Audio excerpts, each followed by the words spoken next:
අද අපි කතා කරන්න යන්නේ දෙසැම්බර් 20, 21, 22 යන දවස් තුනේ ලංකාවට ලැබෙන වර්ෂාපතනය හා ලංකාවේ ඇතිවන කාලගුණ තත්ත්වය පිළිබඳව. මේ වන විට පවතින වැසි තත්ත්වයේ අඩුවීමක් දෙසැම්බර් මාස 20 වෙනිදා සිට දැක ගන්න පුළුවන්. දෙසැම්බර් 20 වෙනිදා උදෑසන සිට ගාල දිස්ත්‍රික්කයේ ඇතම් ස්ථානවලට තරමක වැසි තත්ත්වයක් බලාපොරොත්තු වෙන්න පුළුවන්.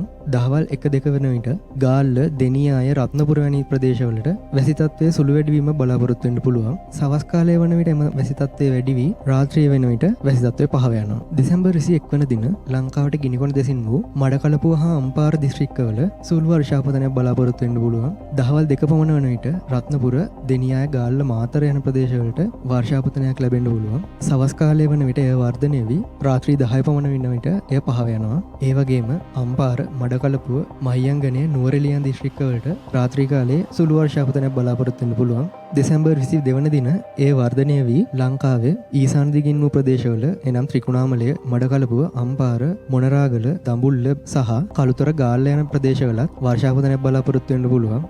ගාල්ල, කළුතර යන ප්‍රදේශවලට එම වර්ෂාපතනය අඩු වුණත් නිරිත දිගින් වූ මුහුදු තීරයේ ත්‍රිකුණාමලය, මඩකලපුව, අම්පාර යන ප්‍රදේශවලට වැසි තත්ත්වය තරමක් වර්ධනය වෙනවා. එයත් සමගම ලංකාවේ මුහුදුබඩ තීරයේ සුළඟේ වේගය පැයට කිලෝමීටර් 40 පමණ දක්වා වැඩි වෙන්න පුළුවන්. එම නිසා අකුණු වලින් හා తాවකාලිකව ඇතිවන උලන් තත්ත්වයකින් ප්‍රවේශම් වෙන්න පියවර ගන්න.